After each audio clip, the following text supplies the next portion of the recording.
Hi everyone, welcome to Cheltenham Chart, episode 14 tonight, and the second day of the DRF to dissect tonight, and some serious wow performances again today.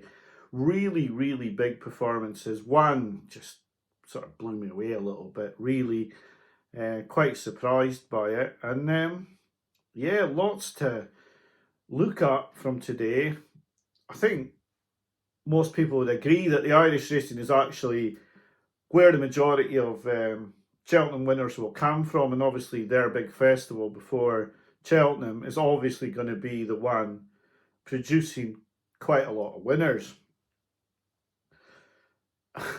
It's funny, one of the lads that used to watch my videos, and I don't know if Liam watches them anymore, but he was asking one of the bookmakers for a price on Willie Mallon's not to have a novice winner this season. Well, I'm sure that Liam's not looking for that price anymore. And yeah, it is funny how racing changes in the blink of an eye, because it's gone from that being a sort of decent possibility. I mean, not really. I mean, you'd probably be looking to get about 33 to 1 on that. But God, Willie Mallon's not to have a novice winner now would be 250 to 1 in my eyes, looking at what you've seen from Kopek Des Bordes, Final Demand, Ballyburn. You know, there's three that are short price favourites, and he's got the second favourites in the Ballyburn race, the third favourite as well, and then he's got the second favourite in the Kopek Des Bordes race that was favourite before Kopek Des Bordes won. You know, he's just he started to suddenly become completely, you know, from it being he may not get a winner, it's almost like he might get all the winners just about. So yeah, it can change so fast, and it has changed over the past couple of days. It's yeah, and we're going to try and change the videos up as well. I am going to try and just, well, I'm not going to put bets up for the sake of it. I'm never going to do that. But like, yeah, we are going to try and make it a little bit different over the next wee while. I am hoping now, I don't know if my skills, tech skills will make this happen. And I don't really know for certain that the other person wants this to happen either. But I'd really love to make a couple of videos with one of the other smaller channels, Steve at Smoking Cheltenham. I know I've pushed the channel, but I'd love to talk racing with Steve, especially talk Cheltenham with Steve for a while. He's someone that I sort of think is, you know, he's just a nice, humble sort of guy. Now, I don't know him at all, but like the videos come across like a nice, humble guy that just absolutely loves racing, and sort of it's his massive hobby. And I'd love to do videos with him, so I'm hoping to get in touch with Steve over the next couple of weeks, and then sort of work out somehow the tech skills and on Zoom and things like that to get it recorded and actually make a video if Steve would like to do it. And just to plug his channel once more, he had that big winner today, back to normal at a big price, and he did say he was going to put it up at 20 to 1, but he couldn't because he couldn't get on at Unibet, so he had to put it up at 12 to 1. So he's flying at the moment with winners. Yeah, my form, yeah, that ain't so good. I mean, if you're sort of looking at my form at the moment and Steve's form by what I can see from his videos, then you'd be thinking he was Kopek Des Bordes today, and I would have been Cade Doty, maybe. Yeah, but that doesn't mean that I'm not going to turn it all around for Cheltenham, because I fully intend to turn it all around for Cheltenham. And I've got a lot to look through over Cheltenham. Maybe there's things I've missed, but the video will go out tonight, and I'll get straight on with the performances today, my thoughts on them. The comments are turned off for the videos for the DRF, not because I don't want people's comments, but because the videos take time, and also because once I've spent that time twice, I just simply don't have the time to be looking at comments and discussing races, because there are other things to do. And with 2 videos this week, I've had to turn the comments off and just make the videos this weekend. So I'll get straight onto it now, and I'll go straight into the first race, which is Ballyburn. Ballyburn came back to form. up in trip. He did look like he was in a bit of trouble when Croke Park came to him at the last. And if he didn't truly stay, Croke Park would have found him out. But he did stay, and he went away and won nicely. Croke Park can jump. Boy, he can jump. He took a couple of lengths out of Champ.ie on Ballyburn at a couple of fences down the back today. He was really good, Croke Park. He's just a good, honest horse. Ballyburn looked very good, and you can't take it away from him. He won last year's Ballymore, and this season he'll go to the Browns as favourite, and rightful favourite as well. This was a good performance. He's a bit more flashy than Dancing City, so I think Dancing City will give him a race in the Browns. Croke Park will be back for more as well, and better days ahead. There's dangers. He's no certainty at 2-1, but he did look good, especially coming up the running. He looked very good. I think the only way you're going to beat him is to, gain lengths on him over the fences and sort of get ahead of him and make him chase you, and maybe you can push an error out of him. But I think if he's alongside you on the flat and he doesn't have to make any jumps, then he's probably going to just about win the race. Croke Park was good. Champ.ie jumped quite well, and Perry Pass was really disappointing in the mid part of the race, just fell out of it completely. And although he stayed on, I wouldn't see him as a Cheltenham winner in the Browns. He hit that flat area in the race for too long. It was all about Ballyburn, but I thought Croke Park ran a real screamer of a race in this as well. Like I said, Kopek Des Bordes blew you away. Had the wow factor, completely had the wow factor, was absolutely superb today. Professional handling, Paul Townend on instead of Patrick Mallins. Horse was superb. Even when the loose horse came across him, nothing bothered him. Won in a hot canter, really. The race possibly fell apart a little bit, but you can't crab this performance. He was 2 seconds faster than Stateman over the course and distance, and he was the fastest 2 mile race of the day. So, it was a good performance considering it was a handicap and there was a bumper, and he's still the fastest race of the day over the course. Really good performance from Kopek Des Bordes. You cannot quibble with this. I said, I don't know which episode it was in, but I said there was a short list of 4 for me for the Supreme, and that was Kopek Des Bordes, Cade Doty, Work Ahead, and Romeo Coolio. And a lot of people in the comments were saying that Salvatore Monday was the one for the Supreme. Now, I don't think Salvatore Monday will beat Kopek Des Bordes. That's my opinion. From the 2 races I've watched, today's race and the Moscow Flyer, yes, Salvatore Monday has got a turn of foot, but he didn't jump like Kopek Des Bordes. He didn't travel like Kopek Des Bordes. And for me, Kopek Des Bordes is the far more professional horse at the moment, and I would definitely be on him rather than Salvatore Monday, even at the prices of 6-4 and 11-2. I can only see the price of Kopek Des Bordes going down.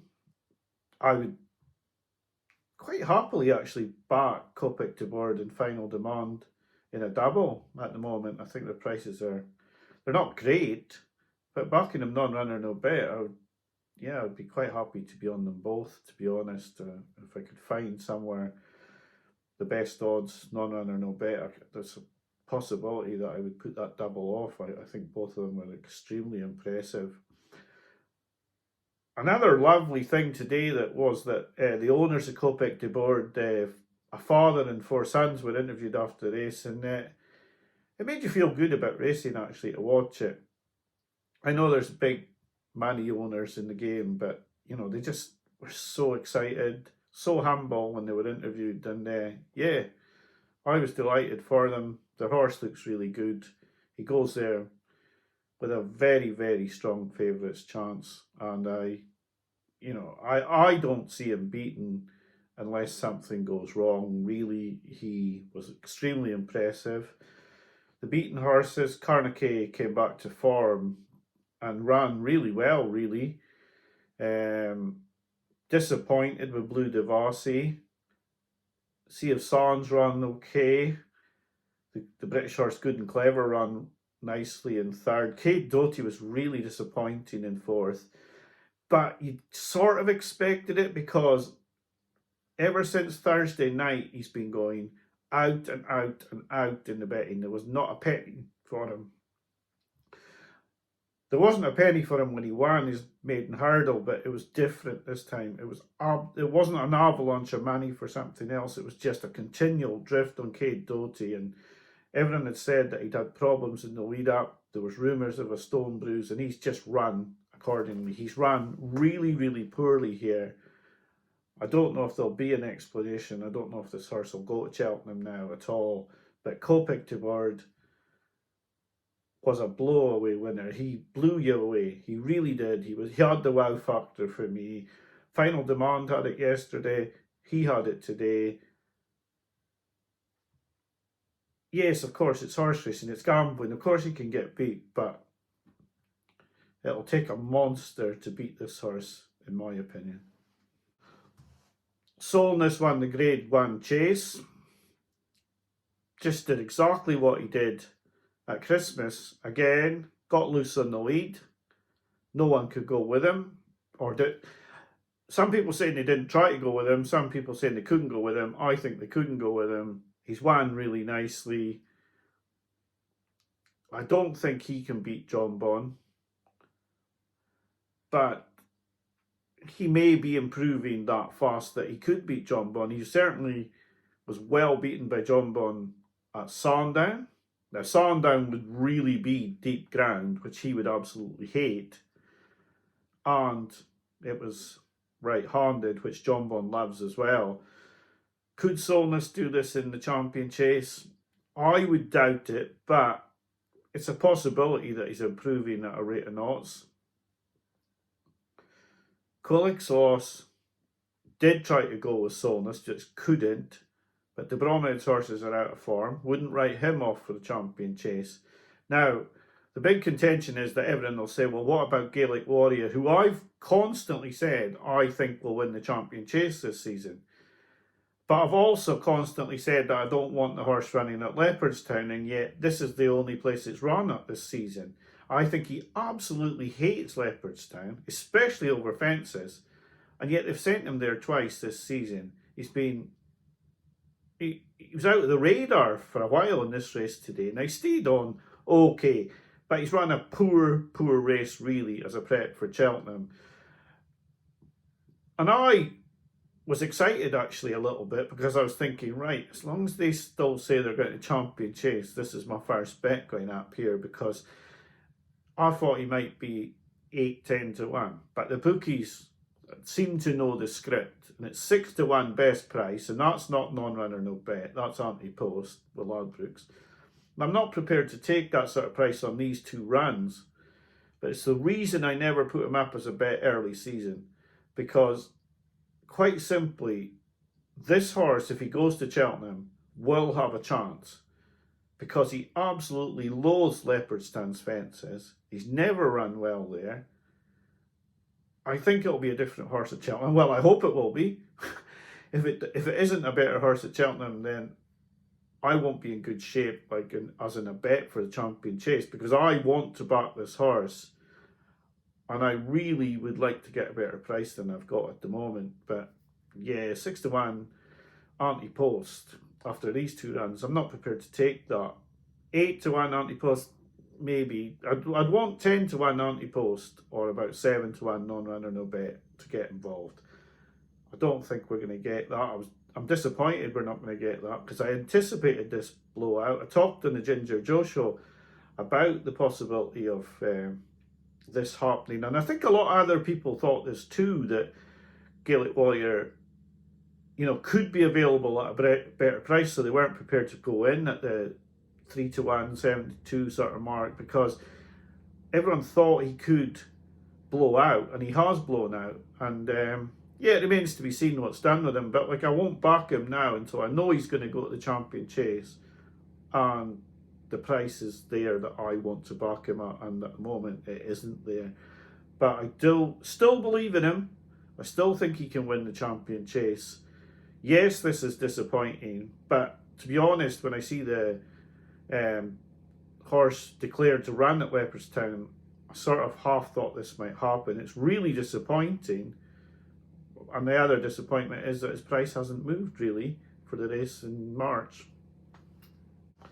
Stateman won the Irish Champion hurdle. He won by 6.5 lengths from Daddy Longlegs. It looked further than that to me, I have to say. I thought it was further than 6.5 lengths.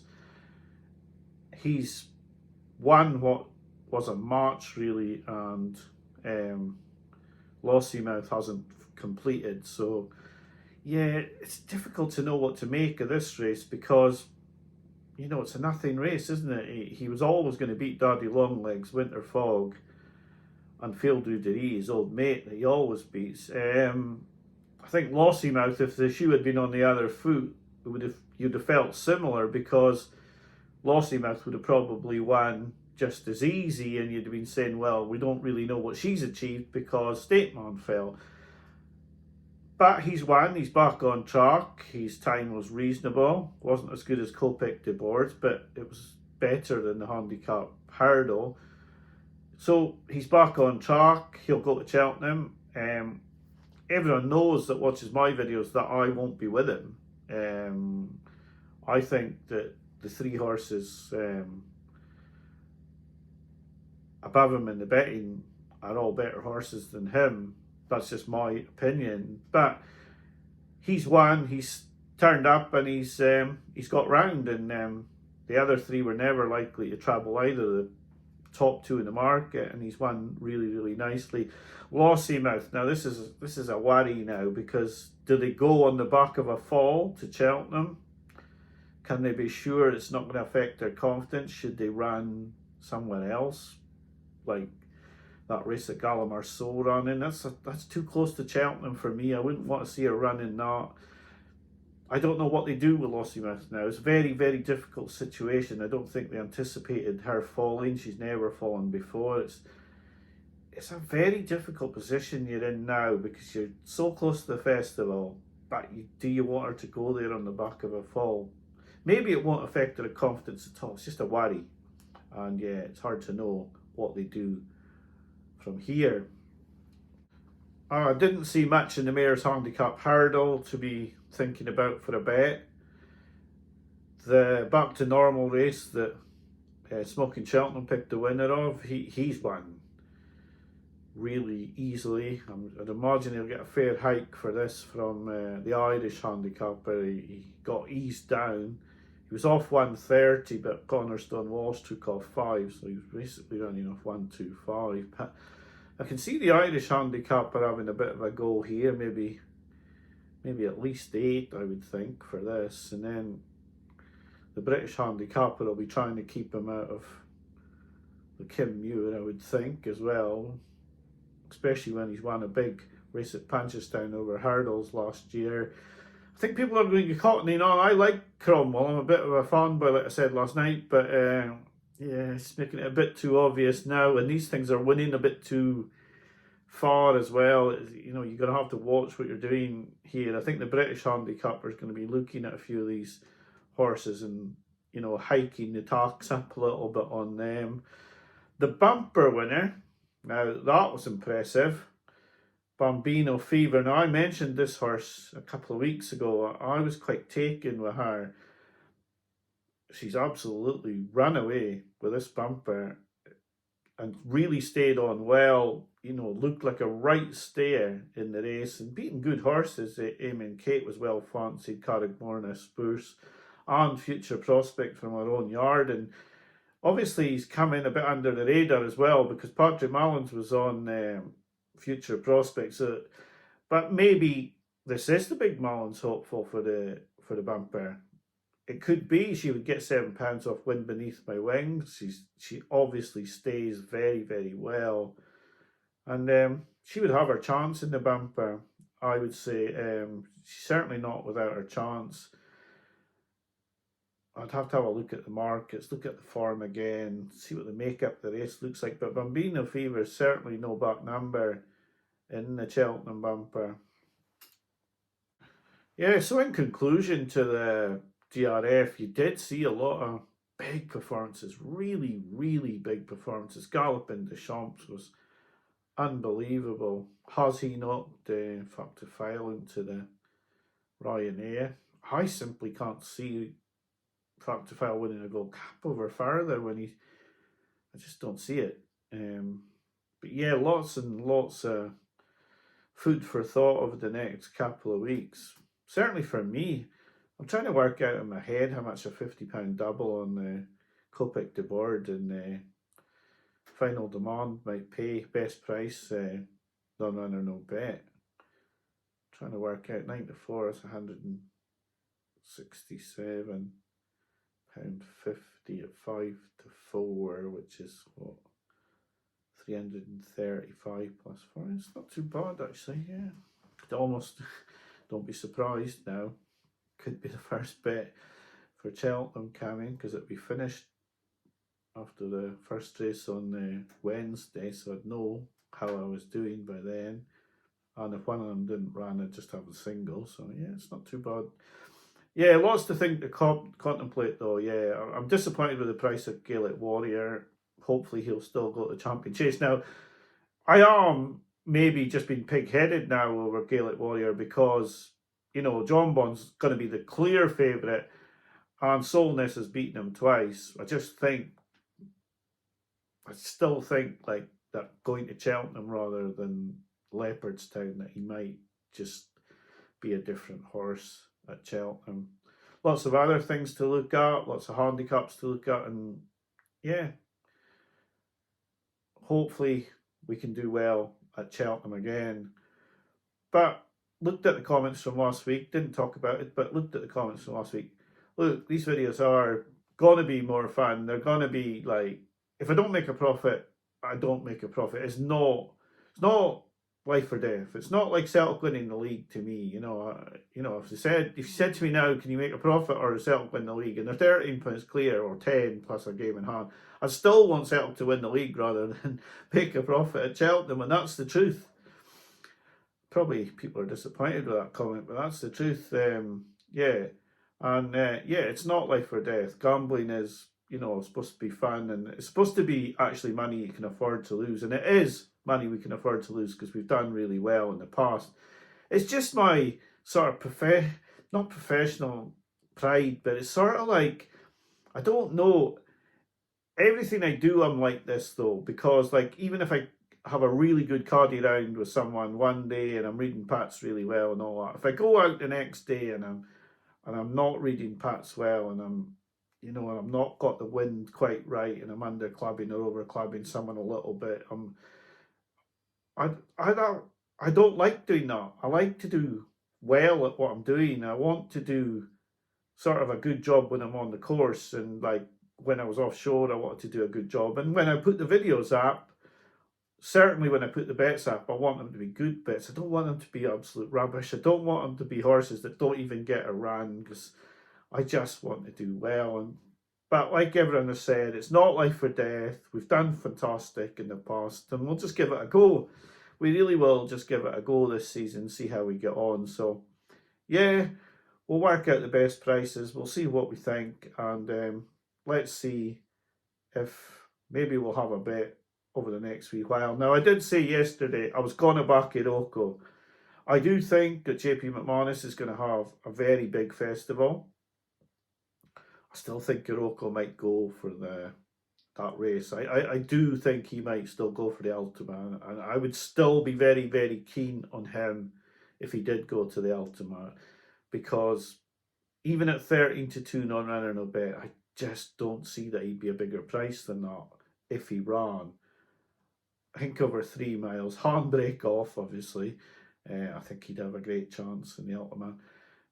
Other horses I was looking at, I said yesterday, Holy See, that was one of them. I'll tell you another horse that I've been looking at, and I shouldn't really say this because I haven't really got much money on it yet, but Rocky's Hawa, or Hawea, won last week, beat Cons Rock. 25 to 1 or bet 365 for the Hunter's Chase.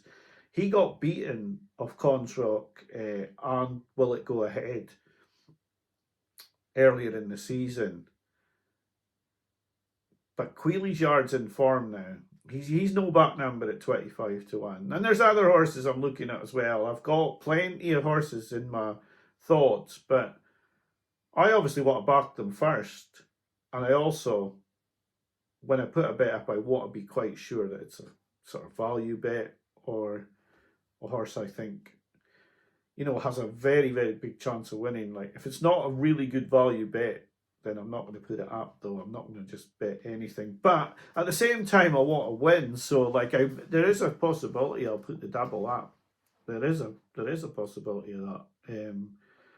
And Final Demand. When you look at the race, you're thinking recency bias says you're wanting to put that horse up, but the New Lion could be anything yet. You still don't know. Everyone's just assuming now that the British horses are rubbish because we've seen Final Demand yesterday win easily. So now we're thinking, well, that's the best horse. But, you can't forget about what the New Lion did because he was awesome. And he might be just as good as he looked on that day. But everyone just assumes the English form isn't as good. It's the same with Hello Neighbour. Everyone thinks the English form is the best in the Triumph and that Hello Neighbour's performance yesterday wasn't good enough. I have a feeling it might be good enough because he only just seems to want to do enough. And he's the biggest price of the whole lot as well. So, lots to contemplate for every punter, not just for me, everybody that's backing at Cheltenham. There's lots and lots to look over and to work out where you want to go. Maybe I'll have a bet in the next week, maybe not. If not, it's a Betfair Hurdle next week. I'll be back to you then to review that race and to talk maybe about some of these races that we've seen. Maybe I'll watch them again, see something I never noticed the first time. Because I am putting these up very quickly after the races each day. And there could be things I am missing. Who knows? So, thanks for watching again. It's really good to see the numbers of viewers. Yesterday's video wasn't highly watched, but a lot of racing people are in Dublin and a lot of people haven't watched any reviews yet. And if the numbers are down this week, well, there's 2 videos as well, so it's, based over 2 videos. I'll be back to you next week and I will turn the comments back on then.